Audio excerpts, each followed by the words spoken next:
My family treated me like their personal ATM for years, while my sister got everything. Years later, I got a promotion and they demanded I fund her lifestyle. Hey everyone, not really sure how to start this.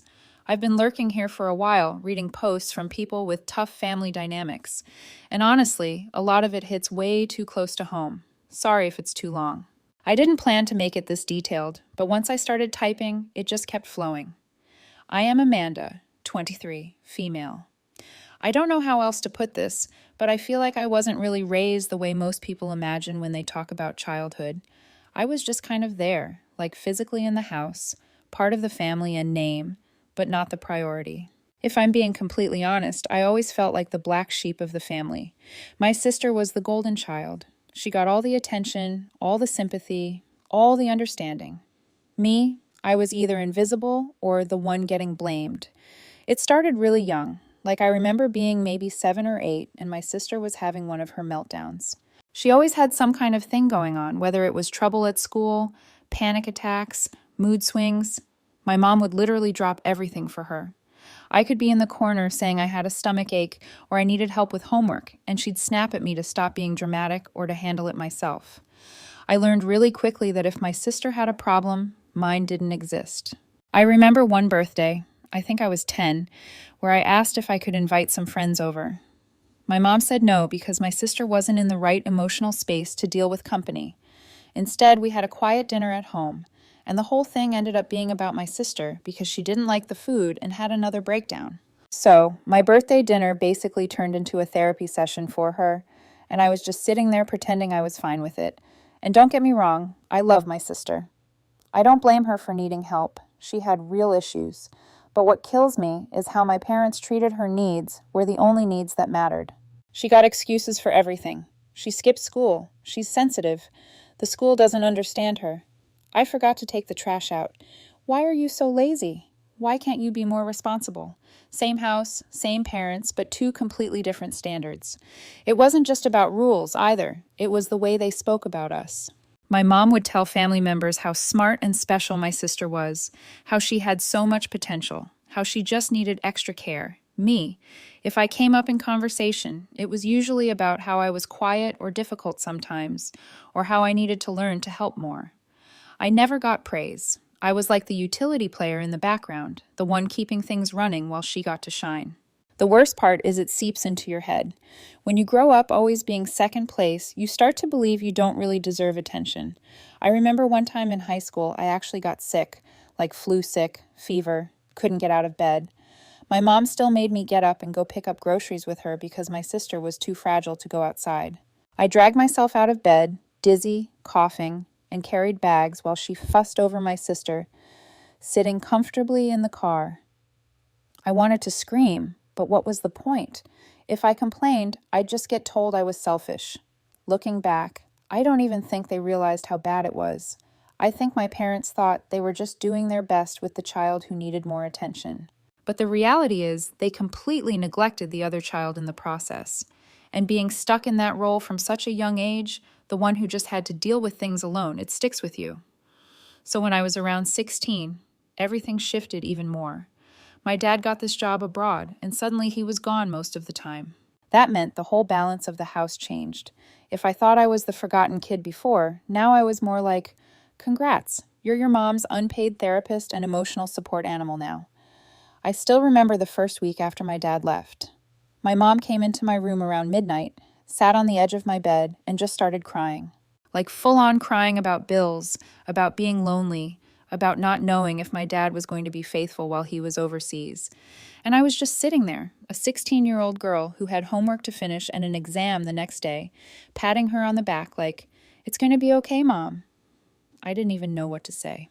I wasn't equipped for that, but she just kept doing it night after night. It became a routine. I think this is when the scapegoat golden child thing really became obvious to me. During the day, she still babied my sister. My sister could skip school, lock herself in her room, throw tantrums, and my mom would rush in like she was caring for a queen. If I ever skipped school, rarely because I was terrified of disappointing people, it turned into a lecture about how I was irresponsible like my dad or setting a bad example. I was the bad one if I messed up. But my sister was fragile and special and had to be protected at all costs. My mom leaned on me for everything emotional. She'd call me during lunch at school to vent about bills or arguments with my dad. She'd ask me to be strong when she broke down. Meanwhile, my sister, she never had to hear a word of it. My mom protected her from all the hard truths. She wanted me to absorb it all while my sister lived in a bubble. And if I ever showed signs of stress or said I couldn't handle it, my mom flipped it on me. Oh, so now I can't even talk to my own daughter? Or you're just like your father, cold. The double standard was insane. Like one time, my mom was stressed about money and asked me to help her figure out the budget. I sat there with her trying to go through receipts, even though I barely understood half of it. Later that same night, my sister came in the room crying because her boyfriend didn't text her back. My mom dropped everything and spent hours comforting her. I just sat there like, really? I'm over here trying to help you keep the lights on and she gets more sympathy because of some teenage drama. That was basically my life summed up. It wasn't just about emotional labor either. She expected me to pick up the slack physically too. My sister never had to do chores consistently. If she refused, my mom would say, "She's not in the mood today," or "She's too stressed." Me, if I didn't do it, I was lazy, disrespectful, and apparently didn't care about the family. If something went wrong in the house, like if the sink broke or the groceries weren't bought, guess whose fault it was? Mine, as always. And the thing is, my sister played into it. She loved being their favorite, and she knew it. She'd rub it in sometimes. Like if I got in trouble, she'd say, "Why can't you just listen for once?" She knew she could get away with almost anything. If she talked back to my mom, it was, "She's just being passionate." If I did it, it was, "You're disrespectful." The weight of it all really started to hit me around 17 to 18. That's supposed to be the age where you're figuring out who you are, thinking about college, hanging with friends. But I felt like I was living a double life. At school, I was just this quiet kid who kept her head down. At home, I was the stand-in spouse, my mom's emotional crutch, always absorbing everyone else's problems. There's this memory that still stings. I had a panic attack before an exam because I was so stressed. I came home and tried to talk to my mom about how I couldn't breathe and felt like I was dying. She literally brushed it off and said, "Stop being dramatic. You don't know real stress." Then my sister had a panic attack a few weeks later, and suddenly there were doctor appointments, therapy sessions, family meetings about how to support her. That's when I really understood my role. I was never going to get the same care. I was the one expected to just deal with it. And the wild part is nobody outside the house knew. To everyone else, my family looked normal. People thought we were close. They had no idea that behind closed doors, I was basically the one holding things together while being blamed for everything that went wrong. So, by the time I hit 20, I honestly thought I had cracked the code. I got this internship in another city. It wasn't even paid well, but to me, it was freedom. My own place, even if tiny. My own space, my own rules. I was hyped. I thought finally, after years of being the family scapegoat, I was going to breathe a little bit. I was nervous telling my parents, and when I finally sat them down and explained, I should have known what was coming. They absolutely lost it. My mom started crying immediately, saying stuff like, "You're abandoning us. You don't care about family." My dad got angry and called me selfish. And then, of course, my sister chimed in. She had this smug way of siding with them. She told me I was running away from my responsibilities, that I was just being dramatic, and that family comes first. I couldn't believe it. This is the same sister who skipped out on classes, dropped out of stuff halfway through, and got called brave for it. But me, moving for a legitimate internship, was apparently betrayal. Her mistakes were framed as personal growth. My ambitions were framed as selfishness. At first, I stood my ground. I told them I needed this opportunity, that it was important for my career, and that I couldn't just stay home forever. My mom cried harder. She started saying I was choosing strangers over family. And my dad went on a rant about how I'd forget where I came from, how I'd turn into one of those people who abandons their parents. My sister kept backing them up, nodding, saying things like, "She's just not grateful," or "She doesn't understand how much we've sacrificed." It was overwhelming. I remember going to my room after that fight and just lying on my bed, staring at the ceiling, wondering if maybe I was being selfish. That's the messed up thing about growing up the scapegoat. They train you to question yourself constantly.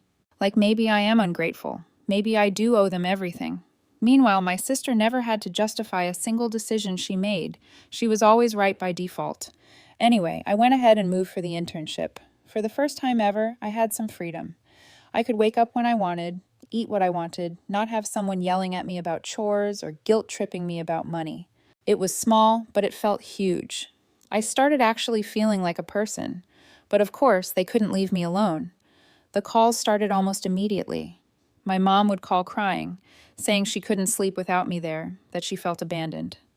My dad would leave voicemails calling me selfish and ungrateful.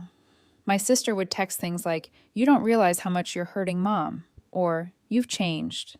It was constant pressure, and I cracked. After 3 months of guilt tripping, emotional manipulation, and nonstop accusations, I gave in. At 20, I left for 3 months but came back. Now at 23, I planned differently. I told myself it made sense financially. Living at home was cheaper, but deep down, I know I was manipulated back. They broke me down until I believed I had no choice. Around the same time, my sister took a break from school. She just decided she wasn't going anymore for a while. My parents praised her for being in touch with her needs and protecting her mental health. They bragged to relatives about how she was prioritizing herself. Meanwhile, when I tried to prioritize myself, I was called selfish, brainwashed, and ungrateful. I remember one conversation really sticking with me. My mom said, "Your sister needs time to figure herself out, but you need to step up. You're the strong one." At the time, I didn't even realize how manipulative that was. What she really meant was, your sister gets freedom and compassion, but you don't. You get responsibility and guilt. I was the one they could dump everything on. My sister was shielded from consequences, and honestly, moving back was one of the lowest points in my life. I felt like a failure. I felt like I had let myself down. All I wanted was to build some independence, to start carving out my own path. But instead, I ended up right back in the same house, back in the same role, forgotten when it came to care, but front and center when it came to responsibility. My sister got to explore herself. I got to pay bills, do chores, and listen to my mom's midnight breakdowns again. The irony, even after I moved back, they still treated me like I was untrustworthy. My mom would say things like, "Don't get any ideas about leaving again," or "Family is forever. You'll never leave us," like I was some runaway they had to keep on a leash. And my sister, she'd smirk and say things like, "I knew you'd come crawling back." She got to feel superior for doing nothing, while I got shamed for trying to do something with my life. That internship was my first attempt at escaping, and I failed. So, fast forward a few years, I'm 23 now. I finally got a decent job. It's not like I'm balling out or anything, but I make enough to cover myself, have some savings, and actually feel like I'm building something. And suddenly, the second I started earning more than my parents, it was like a switch flipped. I wasn't their kid anymore. I was their retirement plan, their safety net, their bailout package. My dad got laid off. And honestly, I felt bad for him at first, but instead of job hunting aggressively or figuring something out, he just kind of slumped into this, well, my daughter's working. She'll cover things mentality. My mom still has her job, but it's unstable and honestly doesn't bring in much.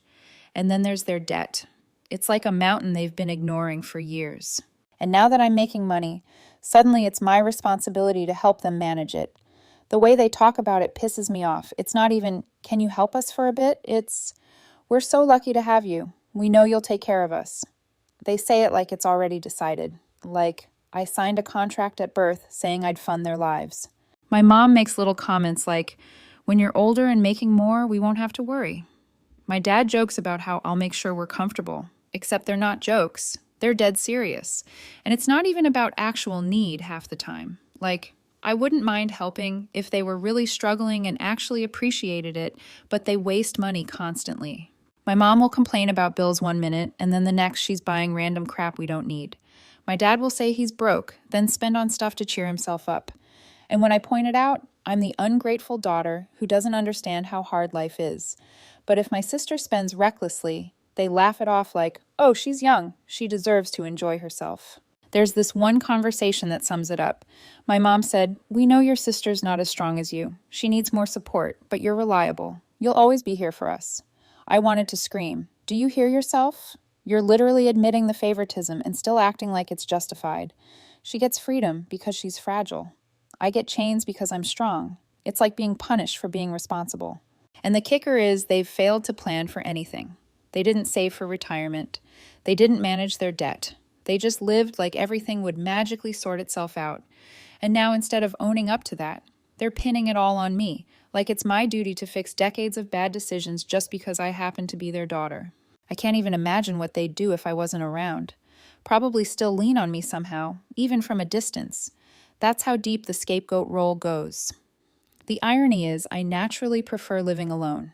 I like quiet. I like privacy. I don't even want that much. But instead of supporting me, they see that as selfish.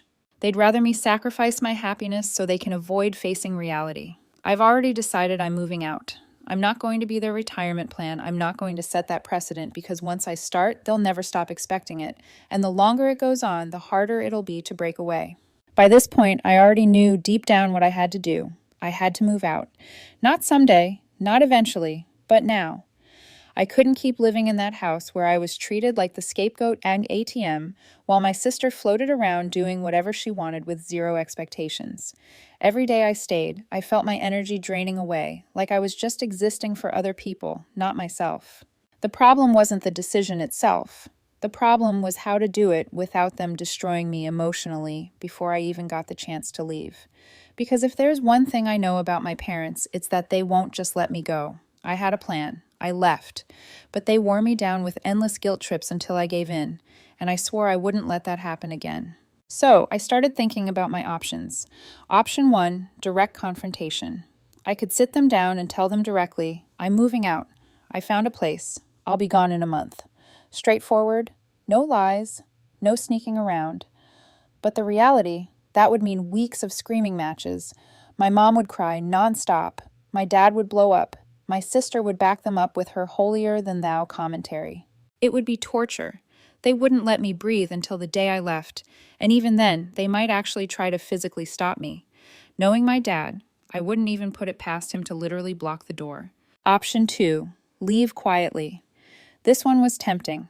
Just find an apartment in secret, move my stuff out little by little, buy new furniture so I wouldn't have to carry much, and then one day just not come back. Like go to work and drive to my new place instead of home, send a text, or leave a note explaining after the fact. Clean break, less drama in the moment. The downside, they'd feel betrayed, and I'd probably never hear the end of it. They'd spin it into, look how sneaky and selfish she is for the rest of my life. But honestly, would that even be worse than months of screaming in my face? Option 3, the work excuse. This one felt like the middle ground. Just say I'm moving to be closer to work, which is technically true. I drive an hour each way 3 times a week, and it would absolutely make sense to move. It wouldn't explain the real reason, their control and guilt, but at least it would make it harder for them to argue because what can they really say?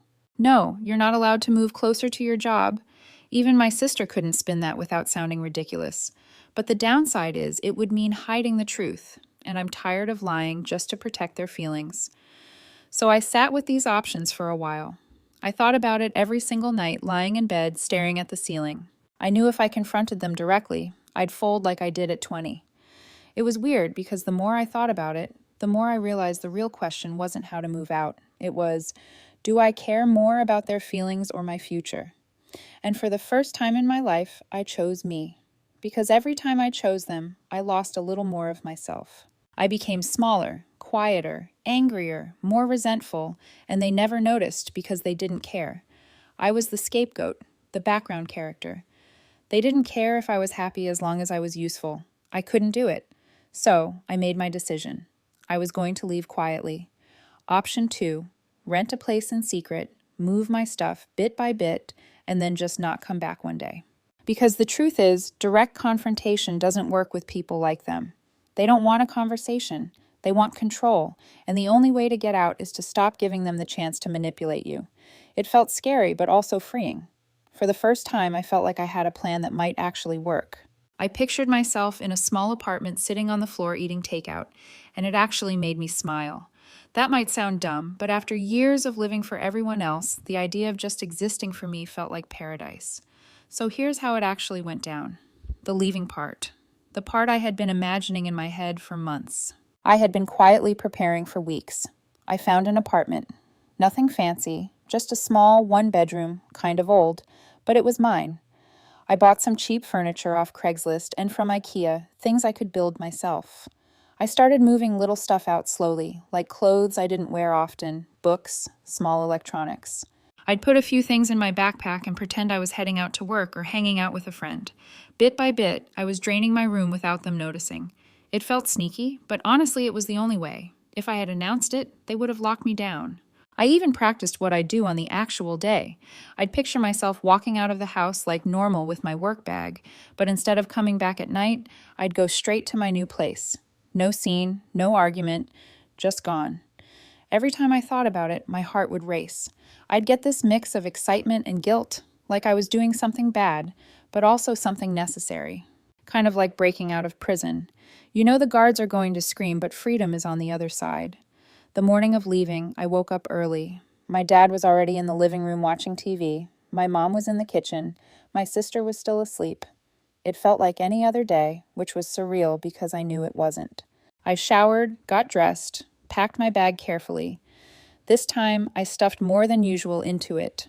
Laptop, chargers, a few clothes, my important documents. I ate breakfast quietly, keeping my head down so no one would notice I was acting different.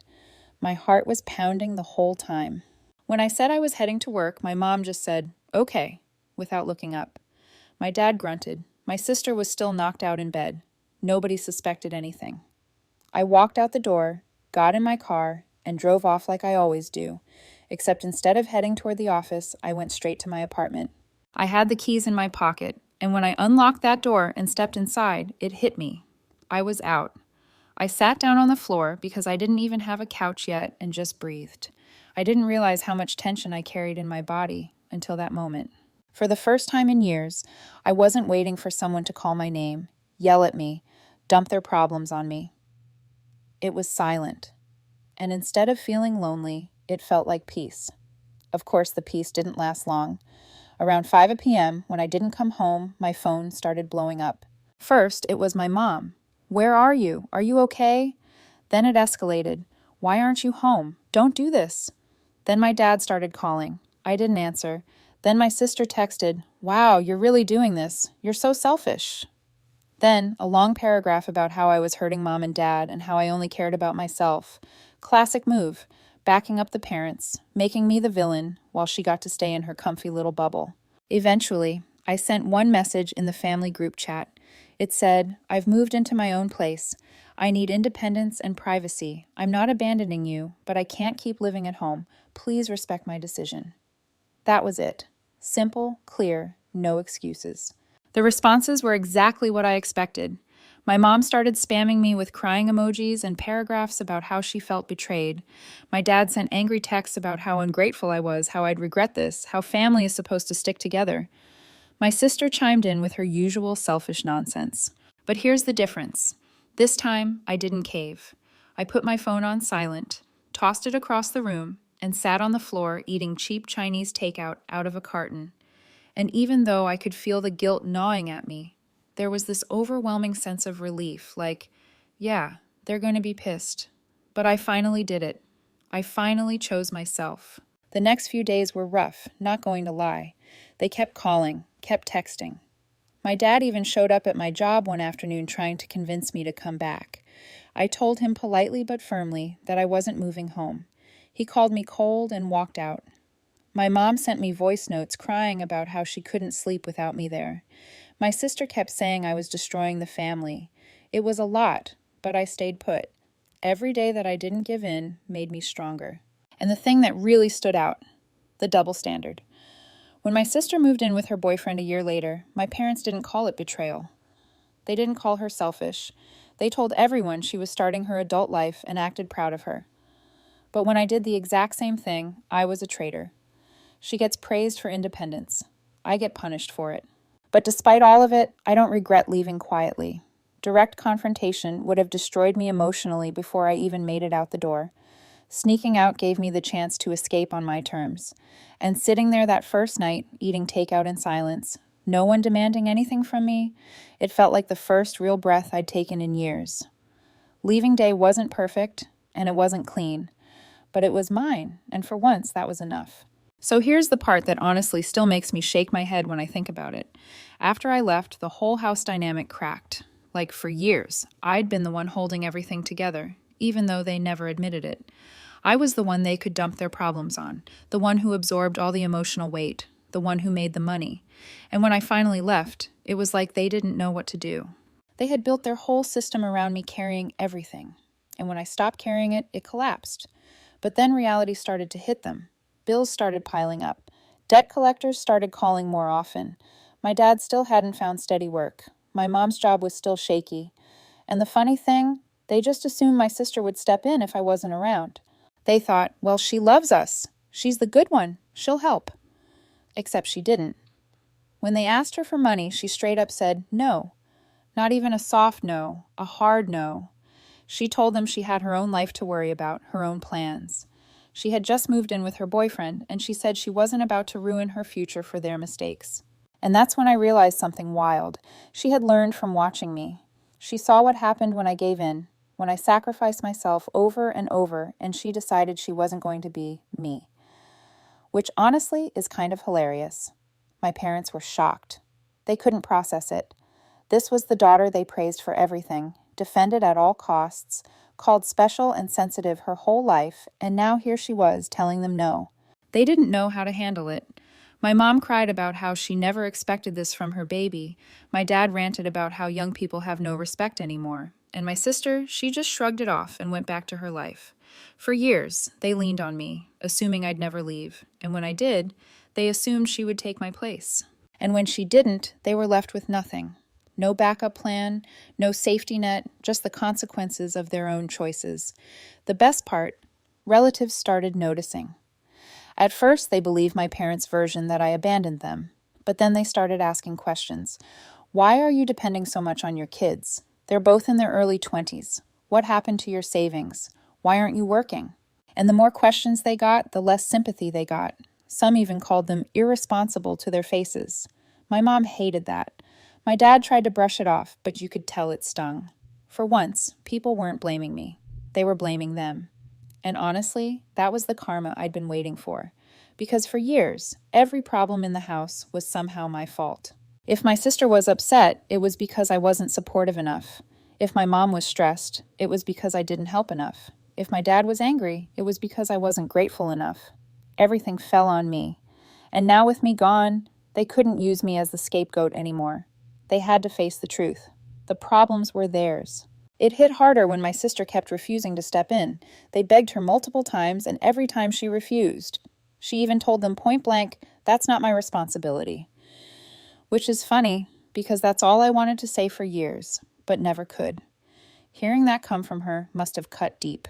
And that's when the disappointment really set in. Not just at me, who they always assumed would fail them, but at her, who they thought would never let them down. The shift was brutal. They went from acting like she was this perfect angel to quietly resenting her. My mom even complained to me once, ironic, right, that she never thought my sister would be this cold. I almost laughed out loud. Cold? Really? You ignored me for years, dumped everything on me, and now you're shocked that she doesn't want to carry your mistakes either? That's karma. And the irony didn't stop there. Not long after she moved in with her boyfriend, the relationship fell apart. He dumped her. And of course, she went straight back to my parents' house. Suddenly, the golden child who always got to find herself was back under their roof. No independence, no backup plan. Watching them scramble to comfort her while realizing she wasn't the savior they imagined was its own kind of karma. The very person they put on a pedestal ended up just as dependent as they made her. And me, I was finally free, sitting in my apartment, paying my own bills, enjoying my own space, while they sat in that house realizing the system they built. I'm not going to lie, part of me felt guilty at first, like maybe I should have gone back. Maybe I should have helped. But then I remembered all the times I begged for attention and got ignored. All the times I was blamed for things that weren't my fault. All the times my sister got praised for breathing while I got criticized for not doing enough. And the guilt faded because this wasn't on me. It never was. If anything, the biggest karma of all was that they finally had to see me for what I really was. Not their villain, not their scapegoat, not their retirement plan, just their daughter. And if they wanted me in their lives, they'd have to actually respect me. So, do I owe them anything? I owe them basic respect and maybe contact on my own terms, but I don't owe them my paycheck, my independence, or a life lived only for their comfort.